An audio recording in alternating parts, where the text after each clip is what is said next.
ఆలోచిస్తే ఇద్దరు పిల్లలు స్కూల్ కి వెళుతూ ఉండగా ఒక పిల్లవాడు మరొక పిల్లవాడిని చూసి మా నాన్న సినిమాల్లో నటించాడు, నా కళ్ళతో స్వయంగా చూశానని అంటాడు. అది విన్న మరొక పిల్లవాడు ఏం చూశావు అనగా ఆ పిల్లవాడు జరిగింది గుర్తు చేసుకుంటాడు. రాత్రి సమయంలో ఒక నలుగురు కలిసి ఒక డెడ్ బాడీని మోసుకుని వెళుతూ ఉండగా ఆ పిల్లవాడు కిటికీలో నుంచి చూస్తూ ఉంటాడు.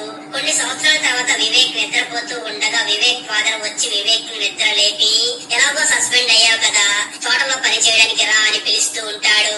నిజానికి పోలీస్ ఆఫీసర్ వివేక్ డ్యూటీ టైంలో రమ్మీ ఆడి ఆ రమ్మీ గేమ్ లో 15 లక్షలు విన్ అయి ఉంటాడు. కానీ ఆ విషయం స్టాఫ్ మొత్తం వైరల్ అయ్యి తన డ్యూటీ టైంలో రమ్మీ ఆడినందుకు సస్పెండ్ చేసి ఉంటారు.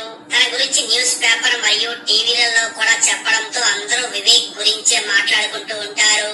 న్యూస్ పేపర్ లో వర్క్ చేస్తున్న రమ్య వివేక్ ని ఇష్టపడుతూ త్వరలో పెళ్లి చేసుకోవాలి అనుకుంటూ ఉంటుంది. మరోపక్క రాజేంద్రకి ఆరోగ్య సమస్య ఉన్నప్పటికీ ఇంట్లో వారు చెప్పినా మాట వినకుండా దేని గురించో ఎక్కువగా ఆలోచిస్తూ తను చాలా బాధపడుతూ ఫుల్ గా మందు తాగుతూ ఉంటాడు. అదే టైంలో వివేక్ పై అధికారి బాగా ఆలోచించి వివేక్ గురించి న్యూస్ పేపర్ లో మొత్తం వైరల్ అయ్యింది. ఇప్పుడు సస్పెన్షన్ పూర్తయినప్పటికీ వివేక్ ని ఇక్కడే ఉంచలేం, ఎటువంటి క్రైమ్స్ జరగకుండా ఉండే మారుమూల ప్రాంతానికి వివేక్ ని ట్రాన్స్ఫర్ చేస్తే కొన్ని రోజులకి అందరూ కూడా వివేక్ టాపిక్ మర్చిపోతారు అని ఫిక్స్ అయ్యి మారుమూల ప్రాంతమైనటువంటి మాలక్కపుర అనే ఏరియాలో పోస్టింగ్ ఇస్తాడు. అయితే వివేక్ ఆ ఏరియాకి వెళ్లి డ్యూటీలో జాయిన్ అయిన ఫస్ట్ డేనే రాజేంద్ర ఫుల్ గా తాగేసి కార్ ఎక్కి డ్రైవర్ ని చూసి ఆ మాలక్కపురాకి వెళ్ళునంటాడు. అలా మాలక్కపుర ఫారెస్ట్ ఏరియాలోకి వెళ్లి డ్రైవర్ ని అక్కడే ఉండమని చెప్పి తను మాత్రం ఫారెస్ట్ లోకి వెళ్లి అక్కడ తన ఒక ప్లేస్ లో కూర్చొని ఫేస్బుక్ లో లైవ్ పెట్టి, నేను ఇప్పుడు చాలా కాలంగా దాచిపెట్టిన సీక్రెట్ చెప్పబోతున్నాను, బాగా సంపాదించి సెటిల్ అయ్యాను కానీ చేసిన పాపం మాత్రం వెంటాడుతుంది.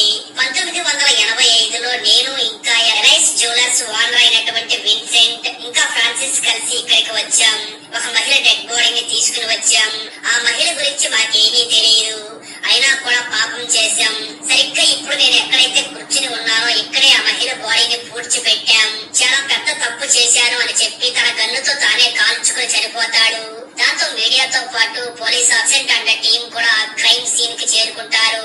రాజేంద్ర తన లైవ్ వీడియోలో బాగా డబ్బు పరపతి ఉన్న బిజినెస్ మ్యాన్ అయినటువంటి విన్సెంట్ పేరు కూడా చెప్పడంతో ఆ న్యూస్ స్టేషన్ మొత్తం కూడా వైరల్ అవుతుంది. మరోపక్క ఆ డబ్బున్న బిజినెస్ మ్యాన్ విన్సెంట్ భార్య ఎలైస్ హాస్పిటల్ లో ట్రీట్మెంట్ తీసుకుంటూ ఉంటుంది. అదే టైంలో విన్సెంట్ కొడుకు వచ్చి విన్సెంట్ ని చూసి అందరూ నీ గురించే మాట్లాడుకుంటున్నారు అని న్యూస్ ని చూపించగా విన్సెంట్ మాత్రం మనం ప్రతి న్యూస్ కి కూడా రెస్పాండ్ అవ్వవలసిన అవసరం లేదు, పోలీసు వాళ్ళు విచారణ చేస్తున్నారు కదా, ఆ విచారణ చెయ్యనివ్వు, నిజాలు అవే బయటికి వస్తాయి అని అంటాడు. అదే టైంలో police officer Vivek and team Rajendra చనిపోయే ముందు చెప్పిన ఆ ఏరియాకి వెళ్లి అక్కడ తవ్వడం మొదలుపెట్టి అతి కష్టం మీద ఒక అస్థి పంజరాన్ని బయటికి తీస్తారు. అయితే ఆ అస్థి పంజరంతో పాటు మహిళలు కాళ్ళకి పెట్టుకునే పట్టి కూడా ఒకటి బయటపడుతుంది. పోలీసుల్ని చూసిన డాక్టర్ అస్థి పంజరాన్ని బట్టి చనిపోయింది ఒక మహిళ అని మాత్రమే చెప్పగలను, మిగిలిన డీటెయిల్స్ తెలియాలి అంటే మాత్రం పూర్తి రిజల్ట్ వచ్చే వరకు వెయిట్ చేయాల్సి ఉంటుంది అంటాడు. దాంతో వివేక్ అన్న టీం వెంటనే చనిపోయిన రాజేంద్ర కాల్ హిస్టరీని చెక్ చేయడం, వ్యాపారవేత్త విన్సెంట్ గురించి తెలుసుకోవడం మొదలు పెడతారు. అలాగే రాజేంద్ర చెప్పిన ఆ మూడో వ్యక్తి ఫ్రాన్సిస్ ఎవరు అని ఆలోచనలో పడతారు. ఆ తర్వాత చనిపోయిన రాజేంద్ర గురించి తెలుసుకోవడానికి వివేక్ వెళ్లి రాజేంద్ర ఎక్స్ వైఫ్ ని కలవగా ఆమె వివేక్ ని చూసి బాగా డబ్బుందని నాకు రాజేంద్రకి పెళ్లి చేశారు, కానీ కొడుకు పుట్టిన తర్వాత మేము విడిపోయాం, ఆయన ఎప్పుడూ కూడా నాకు తన గతం గురించి చెప్పలేదు అని అంటుంది. ఆ వెంటనే వివేక్ ఆ ఏరియాలో ఫ్రాన్సిస్ అనే పేరుతో ఉన్న అందరినీ కలుస్తూ రాజేంద్ర చెప్పిన ఫ్రాన్సిస్ మీరేనా అని అడుగుతూ ఉండగా వాళ్ళందరూ కూడా నాకు రాజేంద్రకి అస్సలు సంబంధం లేదు అని చెప్తూ ఉంటారు. అలా ఒక ఇంటికి వెళ్ళగా కంటి సమస్య ఉన్న ఒక వ్యక్తి బయటికి వచ్చి మా నాన్నకి హాస్పిటల్లో కంటి ఆపరేషన్ జరుగుతుంది, అయినా మీరు అనుకుంటున్న ఫ్రాన్సిస్ మా నాన్న అయ్యే అవకాశమే లేదు, ఆయనకి కంటి సమస్య ఎప్పటి నుంచో ఉంది అని చెప్తాడు. మరోపక్క పోలీసులు 1985వ సంవత్సరంలో మహిళ మిస్సింగ్ అని రిజిస్టర్ అయిన కంప్లైంట్స్ అన్నింటినీ కూడా బయటికి తీసి వారి ఫ్యామిలీస్ ని కలిసి వారికి డెడ్ బాడీతో పాటు దొరికిన కాలు పట్టీని చూపించి ఇది మీ అమ్మాయిదేనా అని అడుగుతూ ఉంటారు. అదే టైంలో పాల్ అనే వ్యక్తి ఆ పట్టీని గుర్తుపట్టి ఇది నా కూతురు లిల్లీదే అని చెప్పి ఆడవడంతో పాల్ డిఎన్ఏని తీసుకుని ల్యాబ్ లో టెస్ట్ కి పంపిస్తారు. ఆ వెంటనే ఎరైస్ జ్యువెలర్స్ ఓనర్ అయినటువంటి విన్సెంట్ గతం గురించి తెలుసుకోవడానికి ఆ విన్సెంట్ సొంత ఊరిలో ఉండే ఒక మహిళని కలవగా ఆ మహిళ వివేక్ ని చూసి విన్సెంట్ బాగా పేదవాడు కానీ బాగా చదువుకోవాలి అనుకునేవాడు. అదే టైంలో చర్చ్ ఫాదర్ విన్సెంట్ ని చేరదీసి చదివించాడు. ఆ తర్వాత విన్సెంట్ చాలా కాలం ఆ ఫాదర్ తో పాటునే ఉండేవాడు. ఆ తర్వాత విన్సెంట్ బొంబాయికి వెళ్లి అక్కడ ఎలైస్ ని ప్రేమించి పెళ్లి చేసుకుని వ్యాపారంలో బాగా ఎదిగాడు. ఇప్పుడు ఎలైస్ పేరు మీద చాలా పెద్ద పెద్ద వ్యాపారాలు చేస్తున్నాడు అని అంటుంది. ఆ వెంటనే ఎలైస్ జ్యువెలర్స్ ఓనర్ అయినటువంటి విన్సెంట్ ని ఫార్మల్ ఎంక్వైరీకి పిలవగా వివేక్ విన్సెంట్ ని చూసి 1985 కాలంలో మీరు చర్చ్ ఫాదర్ దగ్గరే వర్క్ చేస్తూ ఉండేవాడివి. ఆ చర్చ్ కి 6 కిలోమీటర్ల దూరంలోనే ఇప్పుడు ఆ డెడ్ బాడీ దొరికింది. రాజేంద్ర చనిపోవడానికి ముందు రోజు మీ కంపెనీకి కూడా కాల్ చేసినట్టు కాల్ హిస్టరీలో ఉంది అంటాడు. అయితే విన్సెంట్ లాయర్ మాత్రం మా కంపెనీకి రోజు కొన్ని వందల కాల్స్ వస్తాయి, వాటన్నిటికీ కూడా విన్సెంట్ మాట్లాడాడు. స్ట్రాంగ్ ఎవిడెన్స్ లేకుండా మా టైం వేస్ట్ చేయకండి అని చెప్పి బయటకు వచ్చి మీడియా వాళ్ళని చూసి మాకు పోలీసులంటే రెస్పెక్ట్ ఉంది, కానీ ఇక్కడ ఈ కేసుని ఒక ఆన్లైన్ రమ్మీ ప్లేయర్ విచారిస్తున్నాడు అంటూ హేళనగా మాట్లాడి వెళ్లిపోతారు. ఆ వెంటనే డాక్టర్ వివేక్ ని చూసి డిఎన్ఏ రిపోర్ట్ వచ్చింది. నువ్వు శాంపిల్ తీసుకున్న పాల్ కూతురిది కాదు, పాల్ కూతురు కూడా అదే మోడల్ లో పట్టీలు వాడి ఉండవచ్చు, బట్ ఈ ఎముకలు పాల్ కూతురివి కాదు అని చెప్తాడు. తాత ఈ విషయం పాల్కి చెప్పడానికి వెళ్ళగా వివేక్ ని చూసిన పాల్ కొడుకు చెల్లి మిస్సింగ్ అనే బాధలో ఇంతకాలం ఉన్నాడు, ఇప్పుడు కనీసం తనేమయ్యిందో తెలిసింది అనే ఆనందంతో నాన్న మరణించాడు అని చెప్తాడు. ఆ రోజు రాత్రి కేసు ఫైల్ చెక్ చేస్తున్న వివేక్ మనం కేవలం మిస్సింగ్ కంప్లైంట్స్ మాత్రమే చెక్ చేస్తున్నాం, కానీ ఏదైనా ఫ్రాడ్ చేసి పారిపోయారు అనే చీటింగ్ కేసు కానీ లేదా ప్రేమించి ఇంట్లో నుంచి పారిపోయిన కేసు కానీ ఇలాంటివి చెక్ చేయలేదు, వాటిని కూడా చెక్ చేయాలి అనుకుని 1985 కాలంలో ఇలాంటి కేసులు ఏమైనా రిజిస్టర్ అయ్యి అన్సాల్వ్డ్ గా ఉన్నాయేమో అని చెక్ చేస్తాడు వివేక్. దాంతో ఆ టైంలో చంద్రప్పన్న అనే వ్యక్తి ఇలాంటి కేసు ఒకటి రిజిస్టర్ చేశాడు అని తెలుసుకుని అతి కష్టం మీద చంద్రప్పన్ అడ్రస్ కనిపెట్టి చంద్రప్పన్ ని కలిసి ఎంక్వైరీ చేస్తారు. చంద్రప్పన్ వివేక్ ని చూసి నేను ఆ కేసు ఫైల్ చేసి చాలా కాలం అయ్యింది, అప్పట్లో నేను సినిమాలకి జూనియర్ ఆర్టిస్టులని బ్యాక్గ్రౌండ్ ఆర్టిస్టులని సప్లై చేస్తూ ఉండేవాడిని. ఒక రోజు ఒక అమ్మాయి నా దగ్గరికి వచ్చి నన్ను కలిసి నన్ను హీరో మమ్ముట్టి పక్కన హీరోయిన్ గా పెట్టమని అడిగింది. నేను మాత్రం అది నా వల్ల అవ్వదు, నేను కేవలం జూనియర్ ఆర్టిస్టుల్ని మాత్రమే సప్లై చేస్తాను అని ఆ అమ్మాయిని మమ్ముట్టి మూవీలో బ్యాక్గ్రౌండ్ ఆర్టిస్ట్ గా పెట్టడానికి తీసుకుని వెళ్ళాను. అయితే ఆ అమ్మాయి సగం పాట షూటింగ్ లో పాల్గొని తర్వాత నాకు చెప్పకుండానే వెళ్లిపోయింది. ఆ తర్వాత రోజు షూటింగ్ లో ఆ అమ్మాయి లేకపోవడంతో కంటిన్యూటీ మిస్ అవుతుందని డైరెక్టర్ బాగా తిట్టాడు. ప్రొడ్యూసర్ నుంచి నాకు లీగల్ ఇష్యూ వస్తాయని నా ఫ్రెండ్ అనడంతో ఆ అమ్మాయి నా దగ్గర దొంగతనం చేసి పారిపోయింది అని ఒక కంప్లైంట్ రిజిస్టర్ చేసి ఆ కంప్లైంట్ కాపీని ప్రొడ్యూసర్ కు చూపించవచ్చు అని ఆ కంప్లైంట్ రిజిస్టర్ చేశాను. ఆ అమ్మాయి నాకు ఇప్పటికీ గుర్తుంది, ఆ అమ్మాయి పేరు రేఖ, నిన్న కూడా ఆ అమ్మాయి ఫేస్ చూశాను అంటాడు.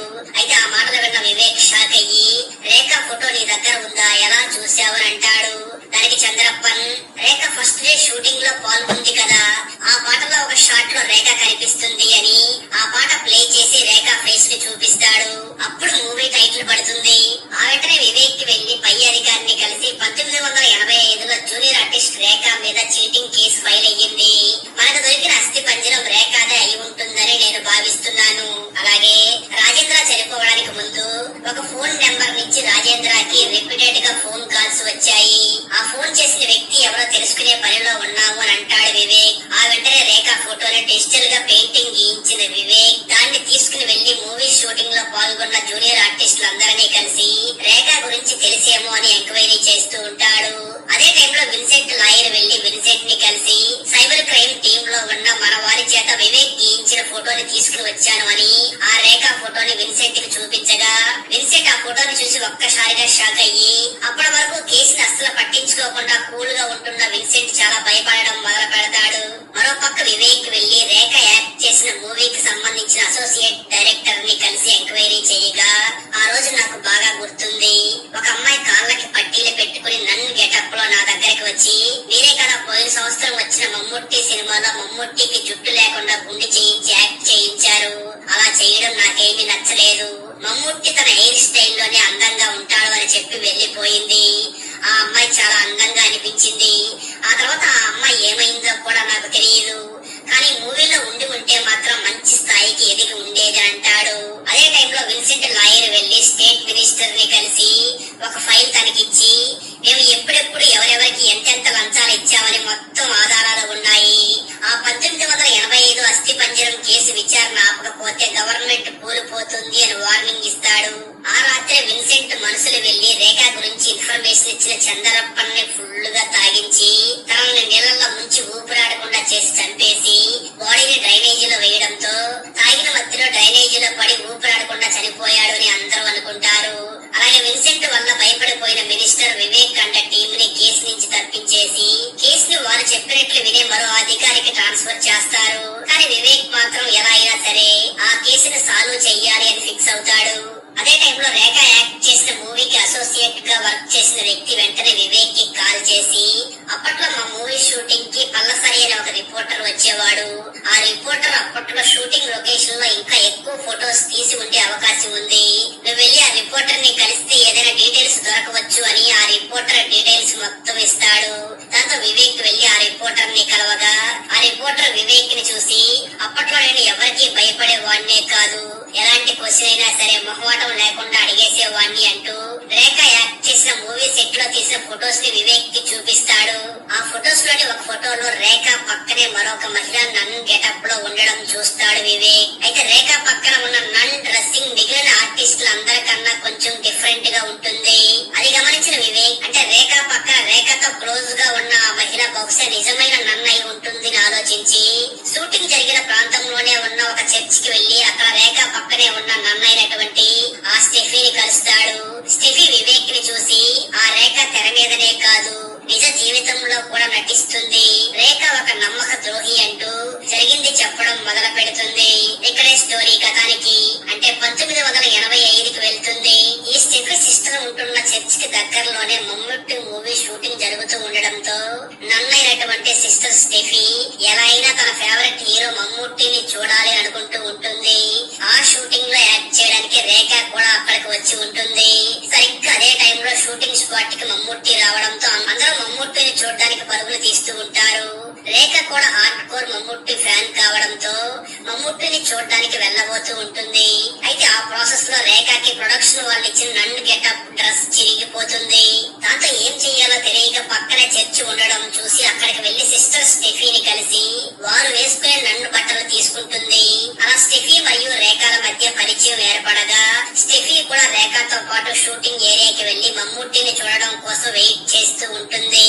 అదే టైంలో మూవీ ప్రొడక్షన్ వ్యక్తి వచ్చి రేఖని చూసి నువ్వు వేసుకున్న డ్రెస్ మేమిచ్చింది కాదు, ఒరిజినల్ నన్ డ్రెస్ కి మనం వాడే నన్ డ్రెస్ కి కలర్ చేంజ్ ఉంది అని తిరిగి మళ్ళీ షూటింగ్ లో వాడుతున్న డ్రెస్ నే ఇస్తాడు. ఆ వెంటనే రేఖ వెళ్లి షూటింగ్ లో పాల్గొంటూ షూటింగ్ గ్యాప్ లో స్టెఫీ సిస్టర్ తో మాట్లాడుతూ స్టెఫీకి బాగా దగ్గరవుతూ ఉంటుంది. అదే టైంలో అక్కడికి రిపోర్టర్ పల్లసరి వచ్చి మమ్ముట్టిని అవమానపరిచినట్లుగా ప్రశ్నలు వేయడంతో మమ్ముట్టి ఇంటర్వ్యూ మధ్యలోనే లేచి వెళ్లిపోతాడు. ఆ టైంలో రిపోర్టర్ తీసిన ఫొటోస్ లోనే స్టెఫీ మరియు రేఖలు పక్క పక్కన కనిపిస్తారు. ఆ రోజు రాత్రి షూటింగ్ జరుగుతూ ఉండగా మధ్యలో వర్షం పడడంతో షూటింగ్ మధ్యలోనే ఆగిపోతుంది. దాంతో రేఖ స్టెఫీని చూసి ఇందాక అసోసియేట్ డైరెక్టర్ గారు నన్ను చూసి రేపు నీకు ఒక డైలాగ్ సీన్ ఉందని చెప్పారు, బహుశా మమ్ముట్టి గారితోనే డైలాగ్ చెప్పాలనుకుంటా అని చాలా హ్యాపీగా ఫీల్ అవుతూ ఉంటుంది. ఆ సమయంలో స్టెఫీ రేఖని చూసి వర్షం పడి షూటింగ్ ఆగిపోయింది కదా, ఇక్కడ అందరితో పాటు నిద్రపోవడమే కదా, అదేదో నాతో పాటు వస్తే నైట్ మా చర్చిలోనే డిన్నర్ చేసి నిద్రపోవచ్చు, పైగా ఈ రోజు మా చర్చిలో మా సీనియర్ సిస్టర్ కూడా లేదు, సో నేనే సీనియర్ సిస్టర్ ని అనడంతో రేఖ కూడా స్టెఫీతో కలిసి చర్చికి వెళ్తుంది. అక్కడ సిస్టర్స్ అందరూ కలిసి ప్రే చేసి డిన్నర్ తింటూ ఉంటారు. వారితో కలిసి డిన్నర్ చేస్తున్న రేఖ తనకి నాన్ వెజ్ కర్రీ వడ్డిస్తూ ఉండగా రేఖ మాత్రం నేను నైట్ టైం నాన్ వెజ్ తినను అని చెప్పి ఓన్లీ వెజ్ కర్రీ తిని తనకిచ్చిన రూమ్ లోకి వెళ్లి నిద్రపోతుంది. కట్ చేస్తే ఆ తర్వాత రోజు మార్నింగ్ చర్చిలో పనిచేసే పని మనిషి బీరువా పగలగొట్టి ఉండడం చూసి షాక్ అవుతుంది. అలాగే రాత్రి చర్చిలో పడుకున్న రేఖ కూడా కనిపించకుండా పోయి ఉంటుంది. ఆ బీరువాలో ఉన్న పెద్ద మొత్తంలో నగలు డబ్బులు మొత్తం దొంగలించబడి ఉంటుంది. అలా జరిగింది మొత్తం చెప్పిన స్టెఫీ మేము ఒక హాస్పిటల్ కట్టించడం కోసం ప్రజల నుంచి ఇంకా వేరు వేరు ప్రాంతాల్లో ఉన్న వ్యాపారవేత్తల నుంచి పెద్ద మొత్తంలో డొనేషన్స్ తీసుకున్నాం, అది మొత్తం దొంగలించబడింది. అయితే ముక్కు మొహం తెలియని రేఖని చర్చిలోకి తీసుకుని వచ్చింది నేనేనని నింద మొత్తం నా మీదే పడింది. ఈ దొంగతనం విషయం బయటకు వస్తే మేము చాలా నిర్లక్ష్యంగా ఉన్నామని, ఫ్యూచర్ లో మాకు ఎవరూ కూడా డొనేషన్స్ ఇవ్వరు, అందుకే అఫీషియల్ గా కేసుని ఫైల్ చేయకుండా పోలీసులు రేఖ కోసం వెతికారు, కానీ రేఖ జాడ తెలియలేదు అంటుంది. దాంతో వివేక్ వెంటనే ఆ రాత్రి చర్చిలో ఉన్న నన్స్ అండ్ స్టాఫ్ అడ్రస్ మొత్తం చెప్పండి అని అంటాడు. స్టెఫీ మాత్రం వారిలో కొంతమంది చనిపోయారు, మరి కొంతమంది వేరే వేరే ప్లేసెస్ లో ఉన్నారు అని వాళ్ళ పేర్లు అడ్రస్ లో చెప్తుంది. అదే టైంలో వివేక్ టీమ్ లోని వ్యక్తి ఫోన్ చేసి రాజేంద్రన్ చనిపోవడానికి ముందు రాజేంద్రన్ కి రెగ్యులర్ గా ఫోన్ చేసిన వ్యక్తి పేరు సజీవన్, అతను ఇరంజి తారా అనే ప్రాంతంలో ఉంటాడు అని చెప్తాడు. అది విన్న వివేక్ స్టెఫీ ఇచ్చిన లిస్ట్ లో బేబీ అనే వ్యక్తి కూడా ఆ ప్రాంతంలోనే ఉంటాడు అని రాసి ఉంటుంది.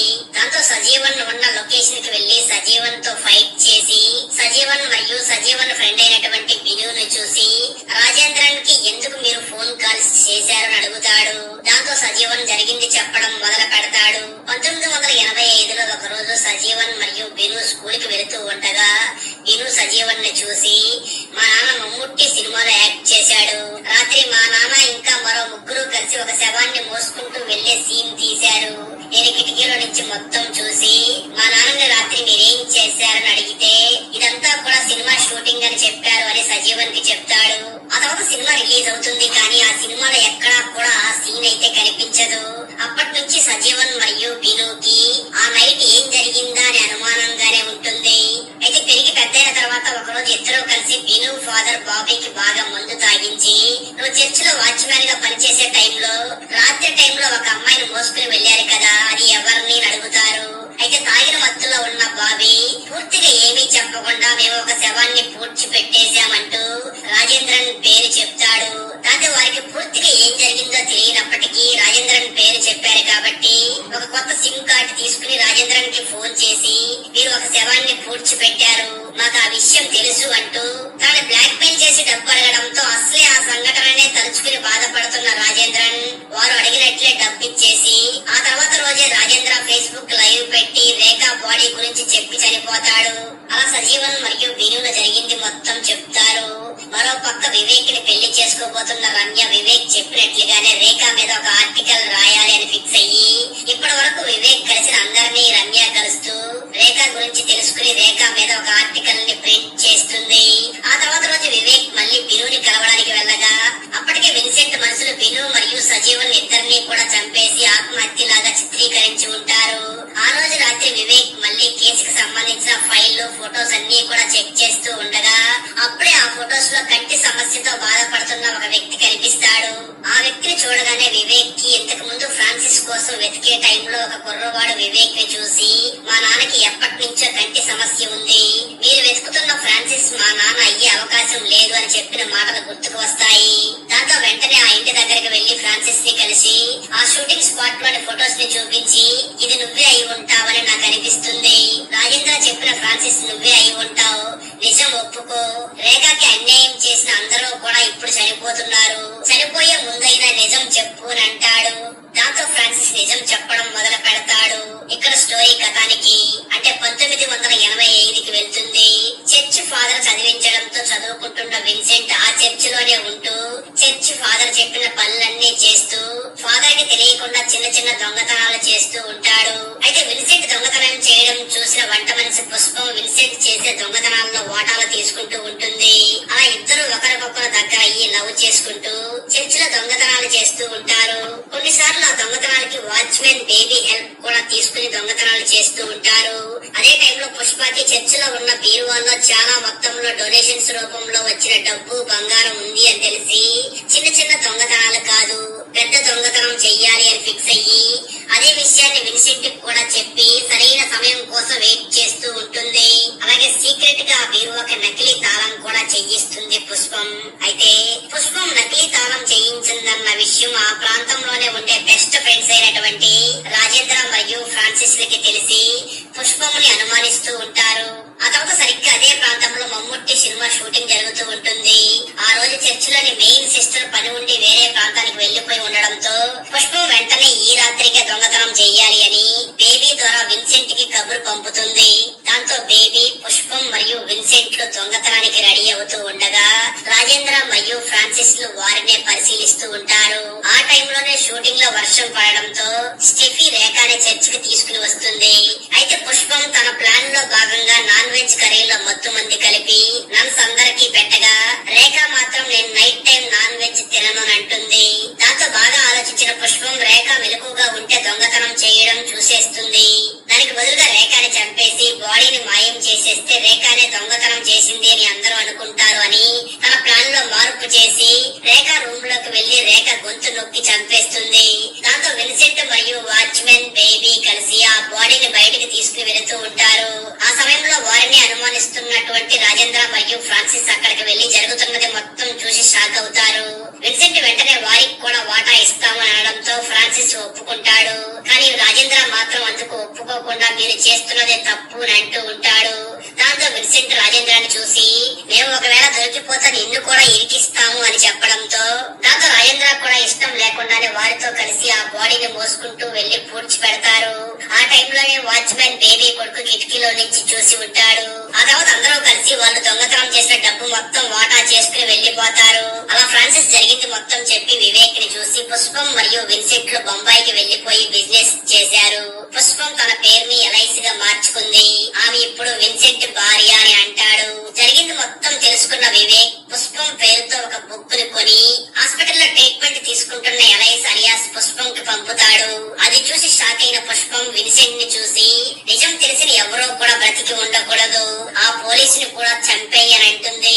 ఆ వెంటనే వివేక్ వెళ్లి పై అధికారిని కలిసి కేసు డీటెయిల్స్ మొత్తం చెప్పగా పై అధికారి వివేక్ ని చూసి అంతా ఓకే కానీ మనకి అసలు ఆ రేఖ ఎవరు, ఎక్కడి నుంచి వచ్చింది అదేమీ తెలియదు, అవి కూడా తెలియాలి అని అంటాడు. ఆ వెంటనే వివేక్ అక్కడి నుంచి వెళుతూ ఉండగా విన్సెంట్ మనుషులు వచ్చి తన కారుకి యాక్సిడెంట్ చేస్తారు. అయితే వివేక్ అతి కష్టం మీద తన ప్రాణాలతో బయటపడగా అదే సమయంలో జగదీష్ అనే ఒక సినిమా యాక్టర్ పేపర్ లో రేఖ గురించి ఆర్టికల్ చదివి రమ్యకి కాల్ చేసి రేఖ గురించి నాకు తెలుసు అని అంటాడు. దాంతో వివేక్ వెళ్లి జగదీష్ ని కలవగా జగదీష్ వివేక్ ని చూసి 1985 అంటే నేను సినిమాల్లోకి వచ్చిన మొదట్లో ఒక సినిమాలో నా నటన బాగుంది అని నాకు ఒక లెటర్ వచ్చింది. నేను కూడా నాకు వచ్చిన మొదటి లెటర్ కావడంతో ఆ లెటర్ ని చాలా జాగ్రత్తగా దాచుకుని ఆ లెటర్ రాసిన రేఖకి రిప్లై కూడా రాశాను. ఆ తర్వాత చాలా సార్లు నాకు లెటర్స్ రాస్తూ ఉండేది.